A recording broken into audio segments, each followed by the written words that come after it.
And what I started out by looking at was this whole idea of um, self-awareness, right? I just think it's something for us as we start dealing with other people.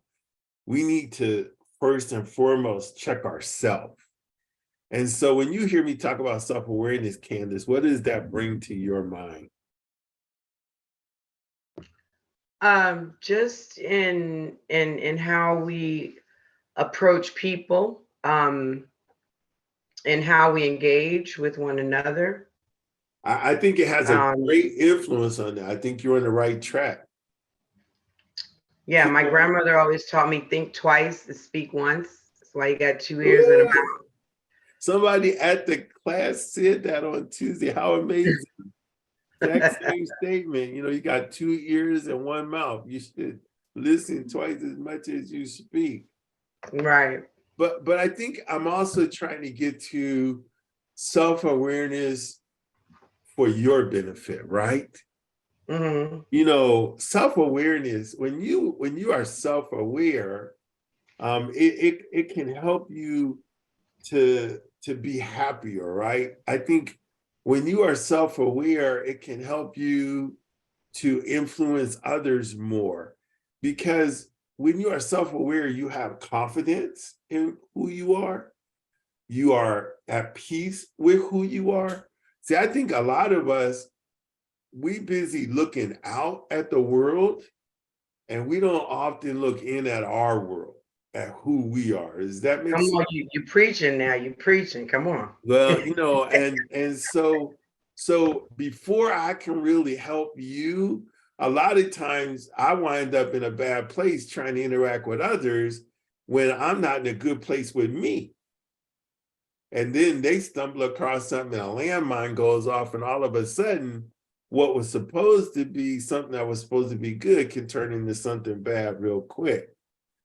So I think that one of the things that we as community resource specialists, as workers in our community, need to work on is how do we become more self-aware? What does that really mean? And in trying to do that, recognize that what we're working on is really one form of our intelligence, right? Because we always focus on our IQ, right? What's our intellect? What is, how much do I know? And we always think that it's really important to know more, to be, but what we don't realize is another form of intelligence is emotional intelligence.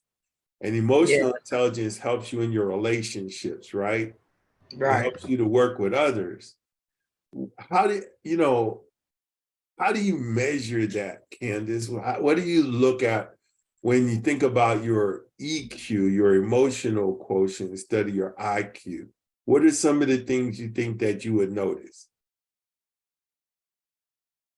Um, Someone's behavior. If they're lashing out, Yeah, what happened? What, maybe it 9 times out of 10 it's not you, it's something else underneath that. So you have to sit back and pay attention. Be I a think I think be an that's exactly observer. right. Yeah, you are exactly right. I talked about the four agreements once before. Remember we talked about that? And with the four agreements, it's these four things. I think they really speak to self-awareness. The first thing it says is be impeccable with your words, right? It means think about what's coming out of your mouth. And sometimes think about what you should do to make sure nothing comes out of your mouth. Sometimes the best thing you can say is keep your mouth shut, because what's going to come out is not going to be beneficial. And I think that's a part of that emotional intelligence internally, that, you know what, I'm mad about this, but that ain't this. Do you know what I mean? And so sometimes I bring something unrelated into something now that didn't need to be there. Does that make any sense? Absolutely. Very I see clear. people do that a lot. So the first rule of those four agreements says be impeccable with your word. And the second rule is the one that I also like, which says don't take it personal. See, when your stuff ain't right, when your self-image, your self-ideal, your self-esteem is not in the right place, and somebody say something, you start taking it very personal. You bring that into it. You know, one of the things being self-aware does is it helps us to be aware we are all biased. Okay, there is no one who is not biased. It would be nice to say, well, I'm not really biased, but the reality is just by the nature of being people, right? I like vanilla ice cream. Do you like vanilla ice cream? I love vanilla ice cream. Okay, do you like chocolate ice cream? I do. I like it, but not as much as There vanilla. you go. So you bias towards the ice cream. You know what I'm I trying to say? am. I You know, we bias toward how people look. We bias toward how they talk. We have all kinds of these things. Here's the reality. What I have to recognize is whatever that other is, whether we're talking about ice cream or people or how somebody looks, what job they have, I can't, they are who they are. And what I should be doing is, first of all, being clear that I am who I am, right? And then making sure that I don't let who I am interfere with me seeing them clearly. Does that make sense? I want to see it. I want to see that's good. them and recognize that that's who they are, not like I have this one thing I do. I have a ritual on the weekends where I just kind of refresh my kind of self story. And one of the things in it says, let me accept people as they are, not as I would like them to be. See, I think you have to recognize that's on you. In other words, you should be accepting of people how they are, period. And too often we are not. Too often our bias, our issues are the things that come back. And instead of us being, you know, positive and supportive and accepting of who they are, we're spending a lot of our time judging them. Well, we got to set people free by letting them be who they are when Yes, they're with us. We got yes, that. It will cause such a freedom in the relationship with other people when you allow them to be who they are. It frees you and it frees them. And and there's no longer this facade. There's no longer this cover up going on. You get to be you. I get to be me. Now, if that becomes offensive, then maybe we need some space, and then let's try to work it out later. But it needs to be where we can be who we are, and that sets us all free. and see, once we had that liberation that you're talking about, right? That kind of freedom, then we can recognize that we all are different. We all have our differences, but we can disagree about stuff without having to be disagreeable. Right. You know, and Exactly. I think that's one of the things we get caught up in, right? That I want it my way. And when we are strong in our confidence and our self-image of who we are, then we don't have to do that. We don't have to try to impose what we think things should look like on other people. So that first rule of the four agreements says be impeccable with your word. The second one says don't take it personal. And the third one, I think also is it says don't make assumptions, right? Because a lot of times, because of our stuff, we think we know what people are thinking. And I like to say, I don't think most of the time people know what they are thinking, much less you know what they are thinking. Does that make any sense? It So, does. you know, that's got to be important that as I become more self-aware, I become aware of the fact that, you know what? that wasn't about me. You said this a few minutes ago. Sometimes people are upset. It don't have nothing to do with you. It's something that happened at home. It's something that happened at Mhm. school. But they upset, and you think, well, they upset with me. And so now, because I'm not at peace with myself, I start building a case against them. And slowly but surely, we're moving in the wrong direction. We need to be able to accept people and realize we don't know what their motivation is. We don't know why they're doing it. Often what all we know is what we see, but we don't know why it is. And a lot of times they don't know why it is. They don't realize, well, this thing that I'm going through right now has made me more irritable or more sensitive. And, we have to be aware of that going on in ourselves. And then we have to be open to the fact that others may not have that same awareness. Does that make any sense? Perfect. So that's how we start to build good relationships. See, once we kind of get away from trying to have people be what we want them to be or thinking we know why people do what they do, we just accept them for who and what they are. Sometimes they need our help. Sometimes they want our help, but they don't know how to ask for it.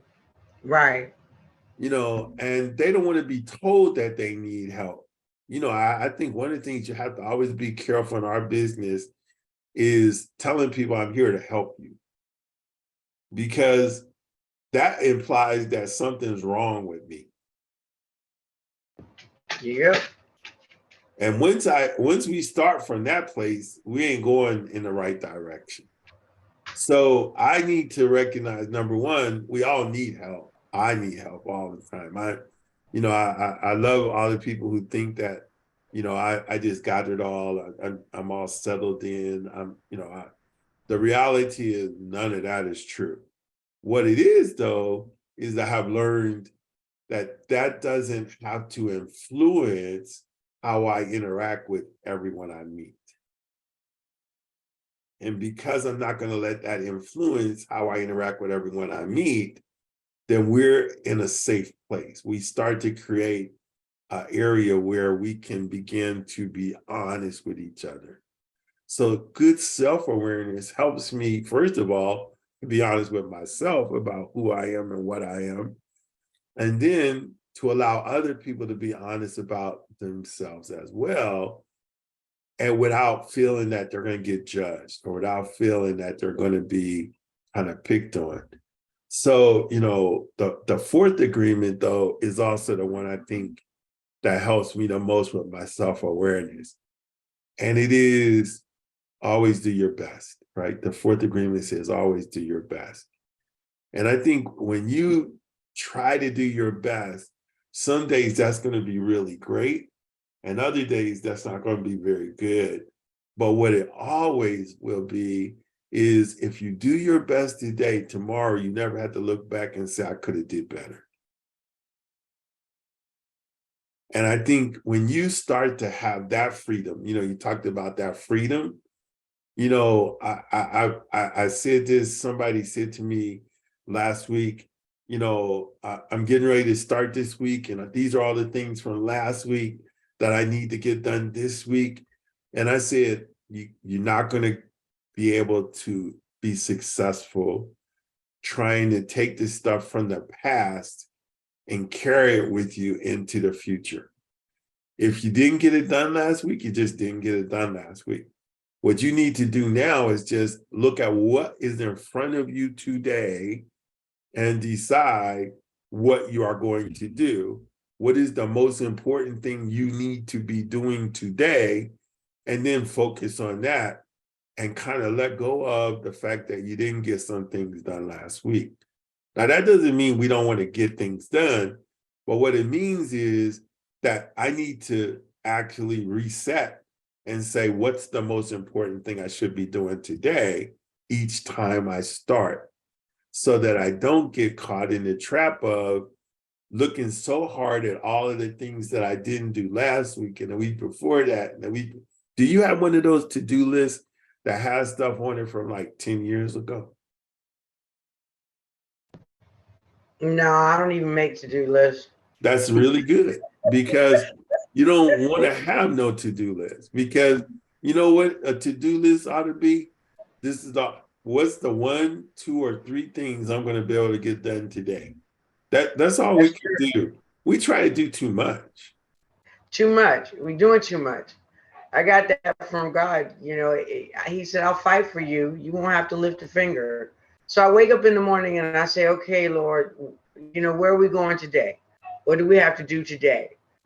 Especially in this season of singing and learning new songs, learning a new way to sing. I have to be open, and I can't be tight. I can't be uptight. I can't let the things in life that do come, because they still come, but I can't let it weigh me down, because then it weighs my voice down. And then I can't perform. I'm learning how to sing a whole new way.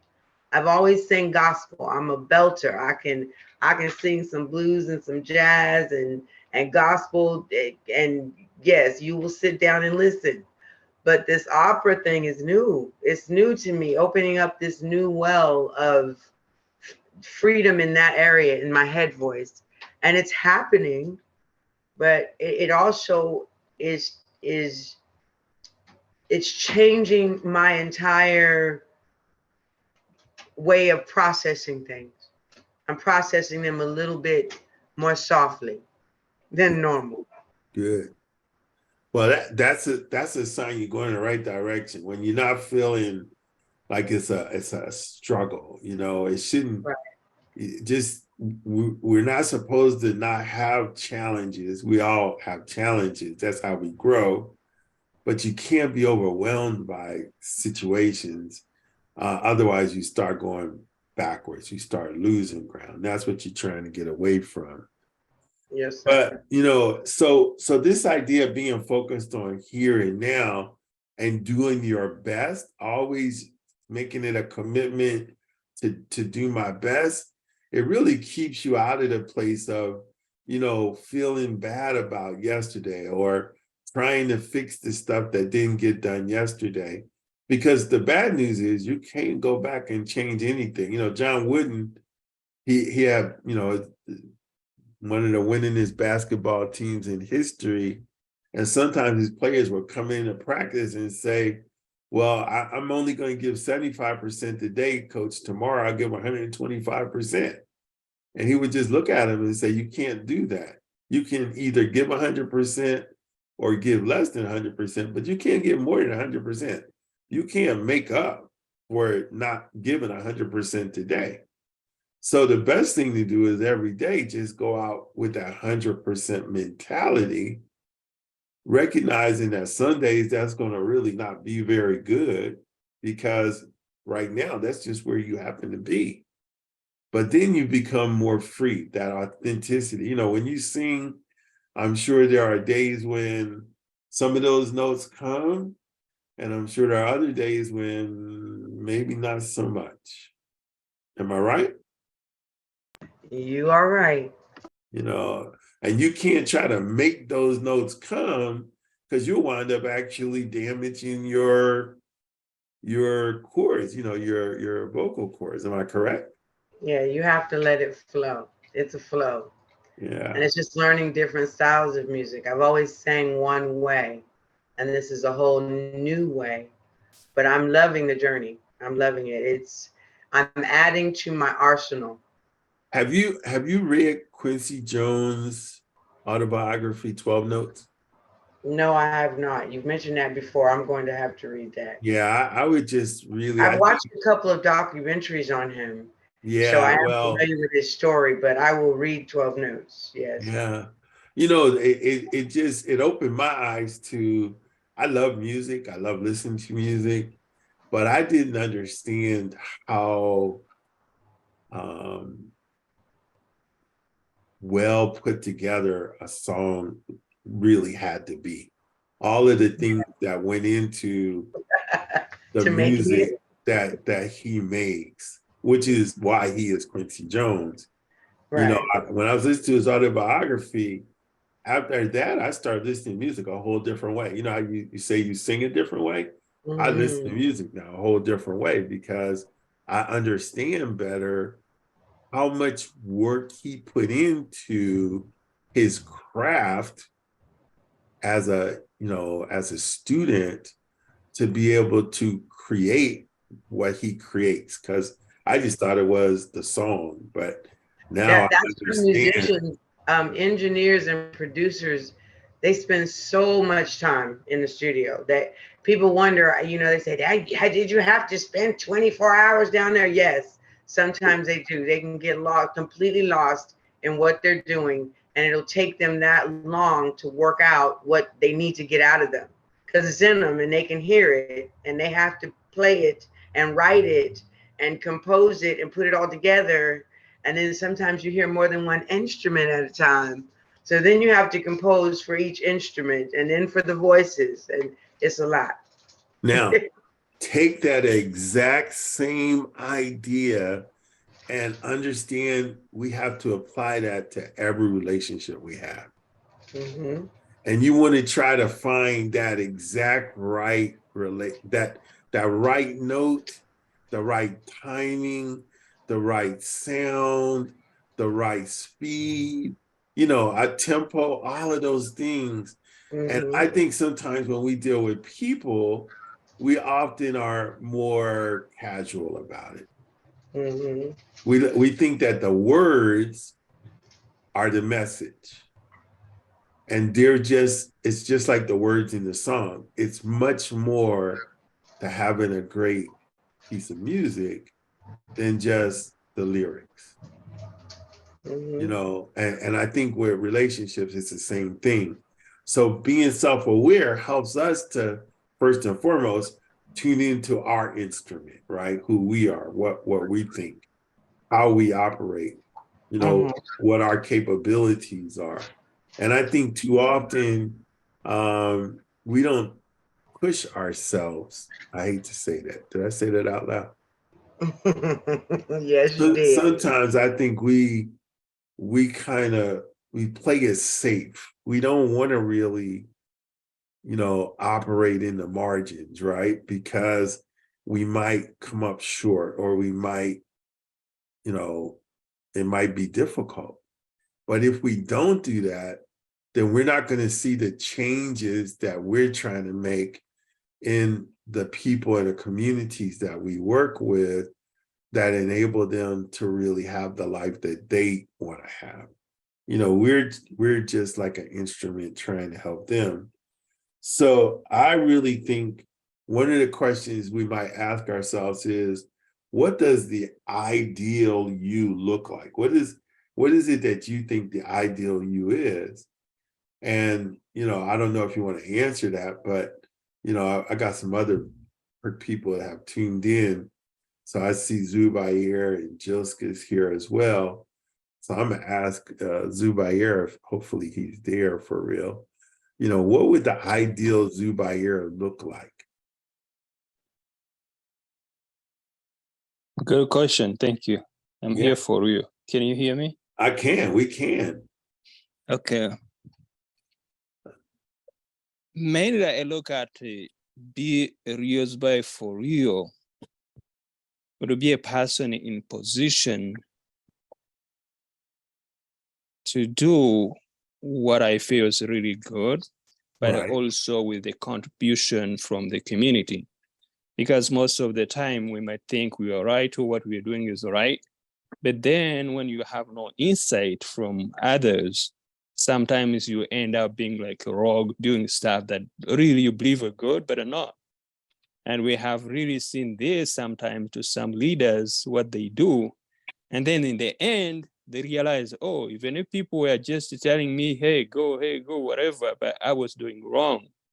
So for me, a real spy will be a person who is doing things that are supported by the community, although it's very difficult to get the entire community to support it, but the members with the checks and balance, because that's what I think, that I should be accepting collections. People tell me, oh, this one, and open to really criticism.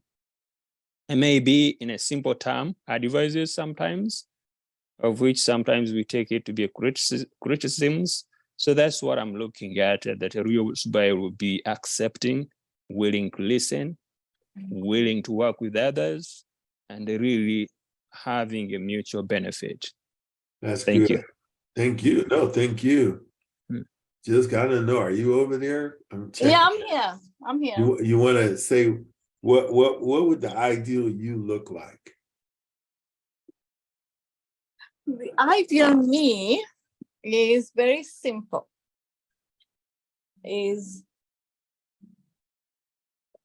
I am, oh my goodness, this is, so simple solutions to issues that are big, but in a very, I would be very invested in getting my message to others by learning to listen to them. Okay. Okay.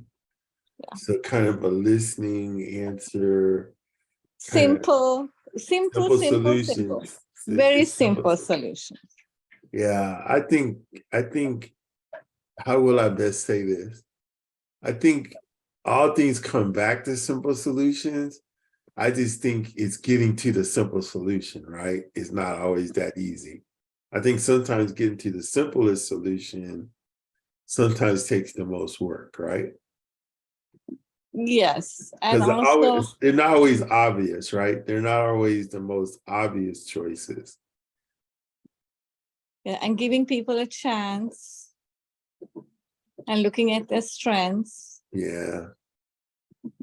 Yes. Okay. Candace, how about you? Come back over here to you before you have to go. Oh my. A light, a guide, Yeah. someone that shines, and just letting people know that truth makes you free. Believe in yourself. Come on, let's get it done. We all in it together. It takes a team. We can't do it by ourselves. So, whatever that looks like, work, especially with the young people. We've got to get the word out to this younger generation that life is not as horrible as it's been painted for them.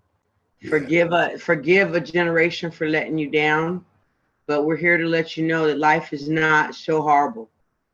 And it's going to take you and the subsequent generations coming from them to make it an even better place. Yeah. We got to leave them with that, or we're going to fail miserably.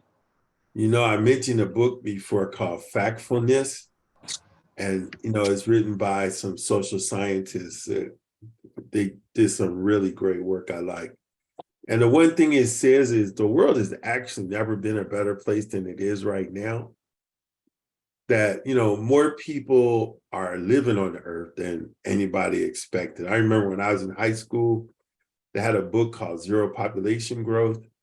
And the story was when the earth population hits 4 billion, we're going to run out of food. There's going to be rioting. They're going to burn down cities. It's going to be the end of the earth. And I was reading that when I was in high school. So just, that bad news stuff that you hear today, I was hearing it then too. That was many years ago. But, now it's how many people on the face of the planet?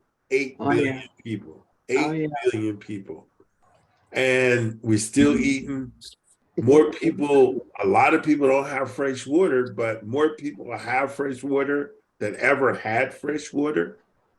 But Yeah. we focus on the people who don't have fresh water, and we make it sound like there's not going to be enough water.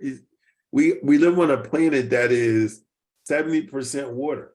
I mean, think about that for a second.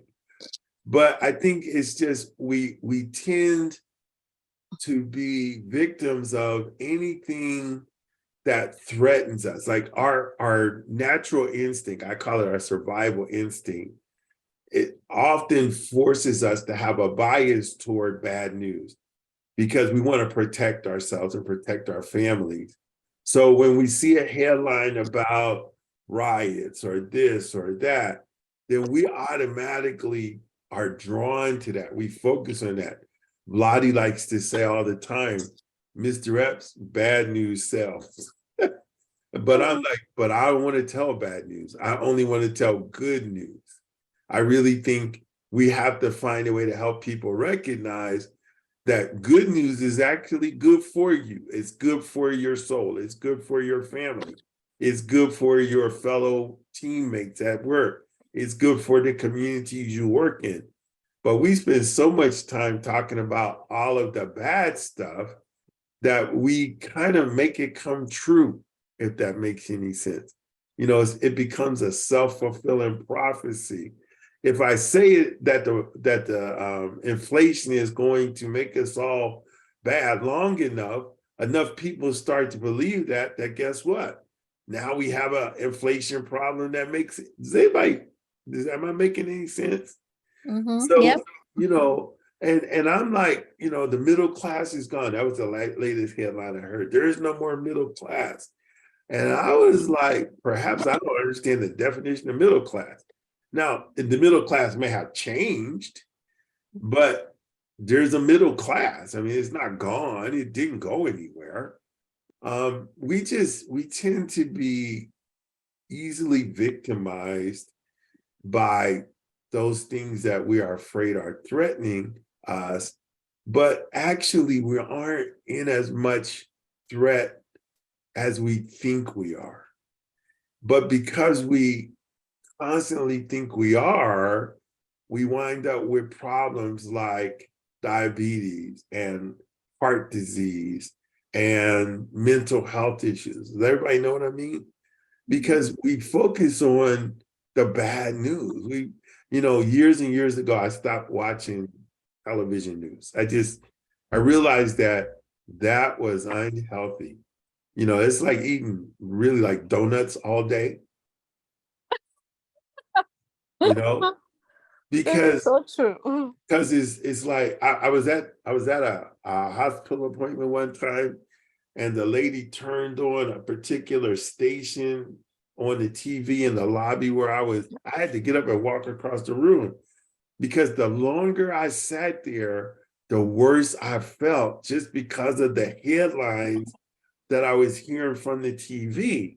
I just don't think in a world where we are bombarded by all kinds of media, we can afford to allow that media to be destructive to our self-esteem, to our belief in others. Does that make any sense? Yep. So Absolutely. it's really important that we become messengers of good news, that our message is, you know, that you can have the future you want. You know, I ask our team when we go out, this is the question we need to ask people. We need to ask them, what do you want? You know, a lot of times I ask people, what do you want? And the first thing they tell me is what they don't want.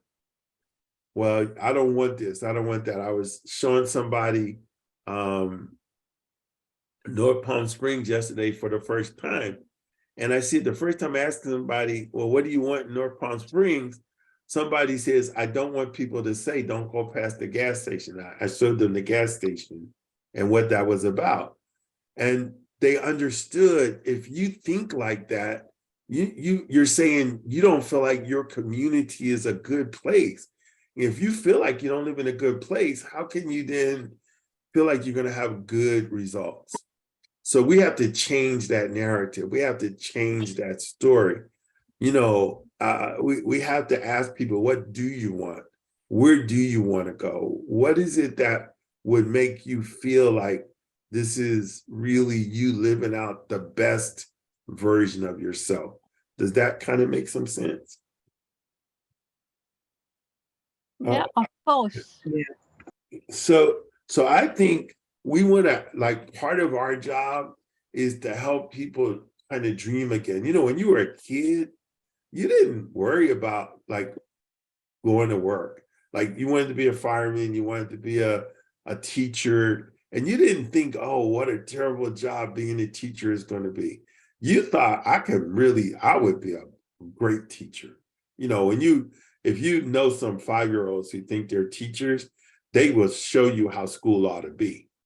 Like, this is what you are learning today. Work hard. It's going to be good for you. And I'm very proud of your effort. That's what we want. So we have to remember those dreams. We have to kind of fight for those dreams, because there's a lot of people out there who are doing very well by making sure that there are a lot of people who don't do well. And we have to change that. That's really what we're working for. And the only way I know to do that is to try to spread the message to each person. Try to be a better you every day. Because if you just continue to try to be the best version of yourself, then that's going to work out for everybody. So that's kind of where this self-awareness thing came from, which is, if I can be the best version of myself, and then I want to make sure you become the best version of yourself, and in any way that I can help you, any way I can support you, any way I can lift you up, I'm going to do that.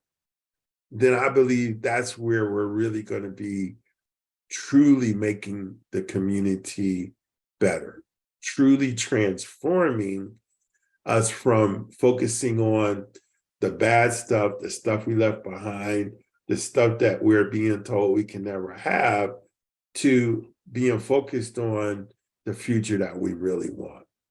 And I think that's, so even though we want to change the community, we won't be able to do that unless we really trust and change ourselves. Does that kind of make sense? Yes. Was that Absolutely. helpful? Was that helpful message tonight? Very helpful.